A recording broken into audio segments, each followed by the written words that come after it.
வணக்கம். இன்னைக்கு உலகத்துல நடந்த முக்கியமான விஷயங்கள் என்னென்ன? ரொம்ப சிம்பிளா ஆனா ஆழமா புரிஞ்சுக்க வாங்க ஒண்ணுன்னா பார்க்கலாம். ஒரு நாளைக்கு எவ்ளோ நியூஸ் வருது இல்லையா?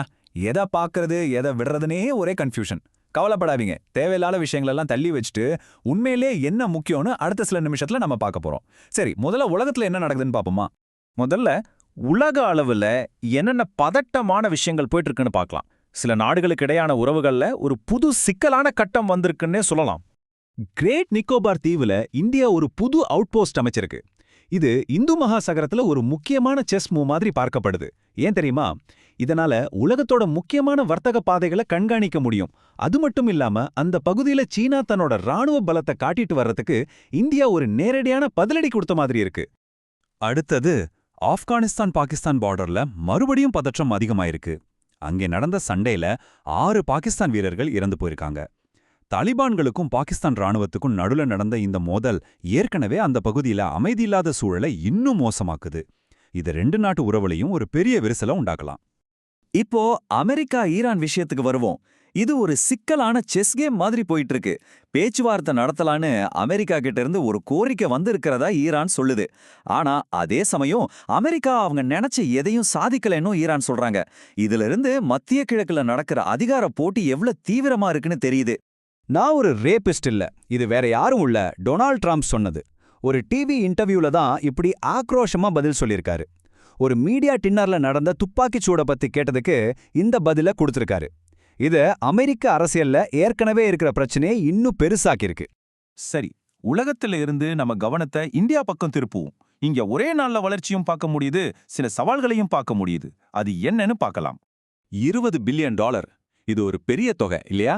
இது இந்தியாவுக்கும் நியூசிலாந்துக்கும் இடையில நடந்த ஒரு புது வர்த்தக ஒப்பந்தத்தோட மதிப்பு.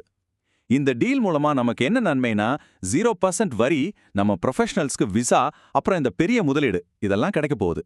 இது ஒரு மிகப்பெரிய வாய்ப்புன்னே சொல்லலாம். ஒரு பக்கம் வந்தே பாரத் மாதிரி சூப்பரான ட்ரெயின்ஸ் மூலமா நாம முன்னேறிட்டு இருக்கோம். ஆனா இன்னொரு பக்கம் பூனே ஸ்டேஷனுக்குள்ள வரும்போது வந்தே பாரத் எக்ஸ்பிரஸோட ஒரு கோச் தடம் புரண்டிருக்கு. இது ஒரு முக்கியமான விஷயத்த நமக்கு ஞாபகப்படுத்துது. வேகம் மட்டும் போதாது, பாதுகாப்பும் ரொம்ப முக்கியம். நல்ல வேளை யாருக்கும் எந்த பாதிப்பும் இல்லை. இருந்தாலும் இது ஒரு எச்சரிக்கை மணிதான். இப்போ நம்ம ஊர்ல நம்ம நகரங்கள்ல என்னென்ன முக்கியமான விஷயங்கள் நடந்திருக்குன்னு ஒரு பார்வை பார்க்கலாம். நம்மளோட அன்றாட வாழ்க்கையை பாதிக்கிற சில செய்திகள் இது. பாருங்க, ஒரே நாள்ல எவ்ளோ வித்தியாசமான சம்பவங்கள். டெல்லியில 3 ஆர்மி ஸ்கூலுக்கு வெடிகுண்டு மிரட்டல் வந்ததால ஒரே பரபரப்பு. மும்பையில ஒரு சோகமான நிகழ்வு. தர்பூசணி சாப்பிட்ட ஒரே குடும்பத்துல 4 பேர் ஃபுட் பாய்சன் ஆகி இறந்து போயிருக்காங்க. சென்னையில ராஜீவ்காந்தி கொலை வழக்குல இருந்த பேரறிவாளன் இப்ப வழக்கறிஞரா பதிவு செஞ்சிருக்காரு. இது நம்ம நகரங்களோட வெவ்வேறு முகங்களை காட்டுது. இவ்ளோ சீரியஸான நியூஸ் பார்த்துட்டோம். கொஞ்சம் ஸ்போர்ட்ஸ் பக்கம் போவோமா? அங்க ஒரு வரலாற்று சாதனை நடந்திருக்கு. 9,000, ஆமாங்க, 9,000 ரன்கள். ஐபிஎல் வரலாற்றிலேயே 9,000 ரன்களை தாண்டிய முதல் பேட்டர் வேற யாரு? நம்ம விராட் கோலி தான். இது நிஜமாவே ஒரு நம்ப முடியாத மைல்கல். அவரோட தொடர்ச்சியான சிறப்பான ஆட்டம்தான் இந்த வரலாற்று சாதனைக்கு காரணம். சரி, இப்போ நாம பார்த்த இந்த எல்லா விஷயங்களையும் ஒன்னா சேர்த்து பார்த்தா நமக்கு என்ன புரியுது? யோசிச்சு பாருங்க, உலக வல்லரசுகளோட அரசியல் ஆட்டம், எல்லையில நடக்கிற சண்டை, பெரிய பெரிய பொருளாதார ஒப்பந்தங்கள், நம்ம ஊர்ல நடக்கிற ஒரு சோகம், இன்னொரு பக்கம் ஒரு தனி நபரோட பிரம்மாண்டமான சாதனை. இது எல்லாமே ஒரே நாள்ல நடந்திருக்கு. ஒண்ணுக்கொன்னு சம்பந்தம் இல்லாத மாதிரி தோணலாம். ஆனா நாம வாழ்ற அந்த உலகம் எவ்வளவு சிக்கலானதாகவும் அதே சமயம் எவ்வளவு இணைக்கப்பட்டதாகவும் இருக்குன்னு இது காட்டுது இல்லையா?